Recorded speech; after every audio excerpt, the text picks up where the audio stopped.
Struggle TV में खुश आमदीद। आज के प्रोग्राम में हम बात करेंगे पाकिस्तान तहरीक इंसाफ की जारी तहरीक के बारे में और ये जानने की कोशिश करेंगे क्या इस तहरीक या इस जैसी तहरीकों के नतीजे में इमरान खान जेल से निकल सकते हैं और इक़्तिदार में वापस पहुंच सकते हैं या नहीं।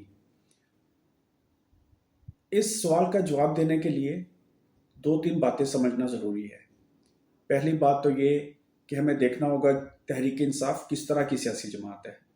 ये उस तरह की सियासी जमात नहीं है जैसी पीपल्स पार्टी बन चुकी है, जैसी नवाज लीग है। ये दोनों सियासी जमातें और बाज़ सूबाई सतह की सियासी जमातें, उन्हें हम कह सकते हैं ख़ानदानी वरासतें हैं, ख़ानदानों की मलकियत सियासी जमातें हैं।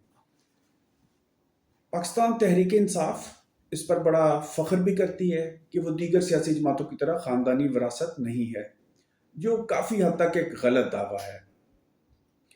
ये सियासी जमात हलकों में, ज़िलों में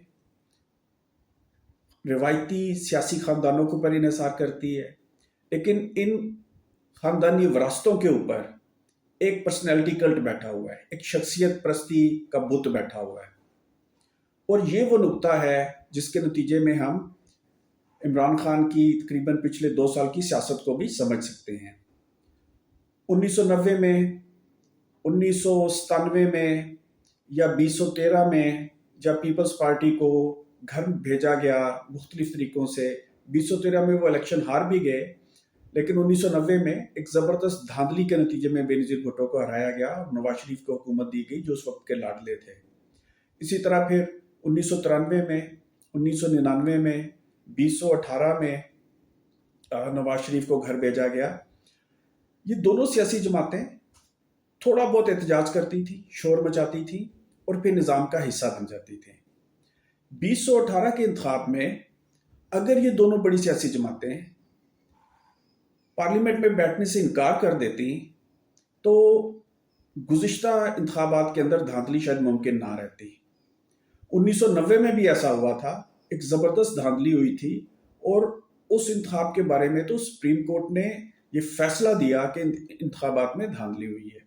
उसके बावजूद पीपल्स पार्टी बेनज़ीर की क़यादत में और उसके बाद मुसलसल निज़ाम का हिस्सा रही।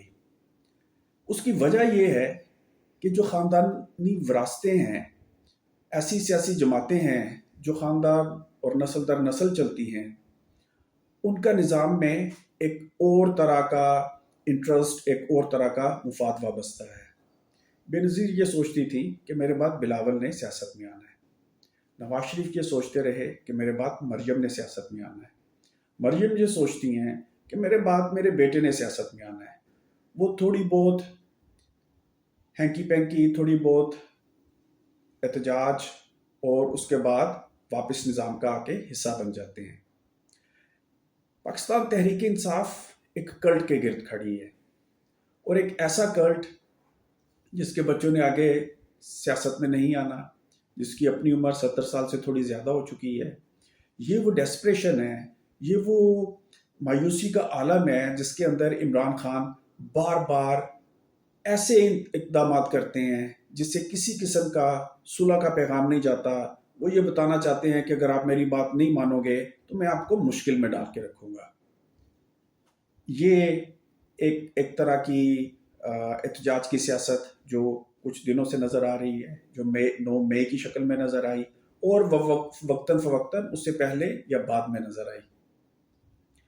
उनको ये सियासत करने का मौका इसलिए भी मिल सका कि एक तरफ फ़ौज काफ़ी कमज़ोर हालत में चली गई, दूसरी तरफ उनका पंजाब और खैबर पख्तूनख्वा में मिडिल क्लास के अंदर एक गहरा असर मौजूद है।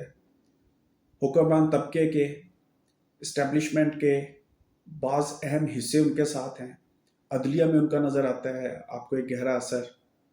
मीडिया में उनकी ज़बरदस्त हमायत मौजूद है। यूट्यूबर्स की एक पूरी टीम है जो उनके साथ मौजूद है। सोशल मीडिया के ऊपर अपनी समाजी बुनियाद की वजह से उनको एक ज़बरदस्त नुमाइंदगी मिलती है। पाकिस्तानी डायस्पोरा, तारकीन वतन जो यूरोप, शुमाली अमरीका वगैरह के अमीर ममालिक में रहते हैं, उनमें उनको ज़बरदस्त एक मकबूलियत दस्तयाब है। ये वो तमाम अनासर थे जिनकी वजह से ہمیں عمران خان ایک طاقتور سیاستدان کے طور پر نظر آتے ہیں، لیکن یہ طاقت ان کی کمزوری بھی بنی ہوئی ہے۔ وہ یہ سمجھ رہے ہیں کہ وہ فوج کو مجبور کر سکتے ہیں، اس کو شکست دے سکتے ہیں اور مجبور کر سکتے ہیں کہ ان کی شرائط پر فوج ان کے ساتھ چلے۔ ایسا ہوتا دکھائی نہیں دے رہا۔ فوج بلا شبہ عمران خان کے خلافت میں اعتماد کے بعد انتشار کا شکار نظر آئی، لیکن یہ کوئی پہلی دفعہ نہیں ہے فوج بحران کا شکار ہے۔ ذرا تصور کیجئے 1971 کا، جب فوج اس سے کئی گنا بڑے بحران کا شکار تھی۔ 1980 کی دہائی میں ضیاء امریت کے تحت بھی فوج کو بہت زیادہ مقبول ادارہ نہیں تھی۔ پاکستان پیپلز پارٹی، بائیں بازو کی دیگر سیاسی جماعتیں، ترقی پسند قوم پرست سیاسی جماعتیں، وہ سب ضیاء امریت کے خلاف ایک زبردست جدوجہد کر رہی تھی، اور ضیاء نفرت اور ناپسندیدگی کی یہ ایک علامت تھا۔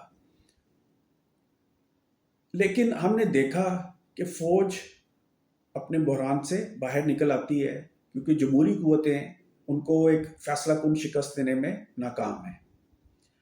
اس بار بھی ایسا ہوتا دکھائی دے رہا ہے۔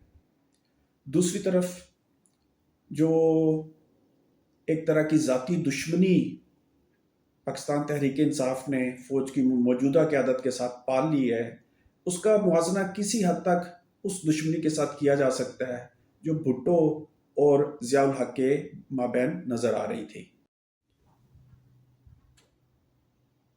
عمران خان پروجیکٹ فوج نے خود شروع کیا تھا، اس کی تفصیلات میں جانے کی ضرورت نہیں ہے، لیکن انہوں نے یہ احساس بھی کر لیا کہ یہ پروجیکٹ بہت کامیابی سے نہیں چل رہا۔ عمران خان کے خلاف عدم اعتماد کی ایک وجہ یہ بھی تھی کہ فوج کے دو مختلف دھڑے اقتدار میں، یعنی چیف آف فارن اسٹاف کے عہدے پر براجمان ہونے کی کوششوں میں تھے۔ ایک جانب فیض حمید تھے، دوسری طرف ایک دھڑا تھا، اور اس دھڑے بندی کے نتیجے میں عاصم منیر فوج کے سربراہ مقرر ہوئے۔ عمران خان نے 9 مئی اور اس کے بعد جتنے بھی ڈیسپریٹ، جتنے بھی انتہا پسندانہ، جتنے بھی جارحانہ اقدامات کیے، اس سے فوج یہ سبق سیکھ رہی ہے کہ ان پر اعتماد نہیں کیا جا سکتا۔ 90 کی طرف دیکھ کر یہ کہنا کہ بے نظیر نواز شریف 2 مرتبہ واپس آ گئے تھے، شاید اسی طرح عمران خان بھی واپس آ جائیں، یہ ایک غلط تجزیہ ہوگا۔ ہمیں گزشتہ انتخابات کو بھی دیکھنا چاہیے۔ فوج نواز شریف پر اعتبار کرنے کو تیار نہ تھی، نواز شریف کو 4تھی مرتبہ اقتدار میں نہیں آنے دیا۔ انہوں نے دیکھا کہ جب بھی یہ اقتدار میں آتے ہیں، اور یہ 3 دفعہ آئے ہیں اور کافی حد تک ہماری مرضی سے آتے ہیں، یا کم از کم تیسری دفعہ ہم نے ان کی بہت مخالفت نہیں کی، اور اقتدار میں آنے کے بعد وہ ہم سے لڑائی کرتے ہیں۔ نواز شریف فوج کے اندر اپنا اعتماد کھو چکے تھے۔ اسی طرح عمران خان کے ان ڈیسپریٹ اقدامات نے، عمران خان کی اس احتجاجی نوعیت کی سیاست نے فوج میں ان کا اعتماد ختم کر دیا ہے، اور ہم یہ دیکھ سکتے ہیں کہ نہ صرف فوج کی قیادت میں ایک نئی طرح کا عزم پایا جا رہا ہے کہ ہم نے اس پروجیکٹ کو رول بیک کرنا ہے، بلکہ آئندہ آنے والی قیادت بھی موجودہ قیادت کی ٹرین کی ہوئی ایک طرح کی کھیپ ہوگی، جو شاید عمران خان پر اعتماد کرنے کے لیے تیار نہیں ہوگی۔ زیادہ امکان اس بات کا ہے کہ فوج کی آئندہ قیادت بھی عمران خان کو واپس نہیں آنے دے گی۔ اس پروگرام کا مقصد یہ نہیں کہ ہم پاکستان تحریک انصاف کو رول بیک کرنے کے لیے یا اس کی سیاست ختم کرنے کے لیے فوج کے اقدامات کی حمایت کریں۔ ہم نہ سیاست میں فوج کی مداخلت کے حامی ہیں، نہ پاکستان تحریک انصاف کی سیاست کے حامی ہیں۔ ہم دونوں کی سیاست کے شدید خلاف ہیں۔ ہم یہ سمجھتے ہیں کہ پاکستان میں تب تک ایک مضبوط جمہوریت قائم نہیں ہو سکتی جب تک یہاں پر ایک سوشلسٹ انقلاب نہیں آتا۔ ہم اس پروگرام میں یہ بھی واضح کرنا چاہتے ہیں کہ پاکستان تحریک انصاف جمہوریت کی لڑائی نہیں لڑ رہی، یہ عام لوگوں کی، یہ محنت کشوں کی، یہ کسانوں مزدوروں کی، یہ حتیٰ کہ مڈل کلاس کی لڑائی نہیں لڑ رہی۔ جس قدر شدید माली मुश्किलात इस वक्त पाकिस्तान के अवाम को दरपेश हैं। पिछले 2 साल से जितने बुरे मुआशी हालात पाकिस्तान में बने हैं वो शायद इसकी 77 साल तारीख में नज़र नहीं आते। लेकिन गुज़िश्ता 2 साल में तहरीक इंसाफ ने एक मरतबा भी बिलों के ख़िलाफ़, महंगाई के ख़िलाफ़, किसानों के साथ गंदम के नाम पर जो धोखा किया गया इस साल उसके ख़िलाफ़, निजकारी के ख़िलाफ़, IMF से लिए गए और दीगर आलमी मालियाती इदारों से लिए गए कर्ज़ों की मनसूखी के लिए कभी कोई तहरीक नहीं चलाई। ये मिडिल क्लास की एक ऐसी जमात है जो पाकिस्तान के अमीर तबके के मफादात के लिए सियासत में मुतहरिक है। ये उसी तरह अवाम दुश्मन एक सियासी प्रोजेक्ट है जिस तरह इस मुल्क की अशराफिया के दीगर सियासी प्रोजेक्ट है। इस प्रोग्राम में हम इस बात के ऊपर अपनी बात का ख़ात्मा करना चाहते हैं कि मज़दूरों को, मेहनत कशों को, नौजवानों को, तालिब इल्मों को, महकूम कौमियतों को कोई एक अपनी तहरीक खड़ी करनी होगी, कोई एक अपना सियासी प्रोजेक्ट कायम करना होगा। आपका शुक्रिया।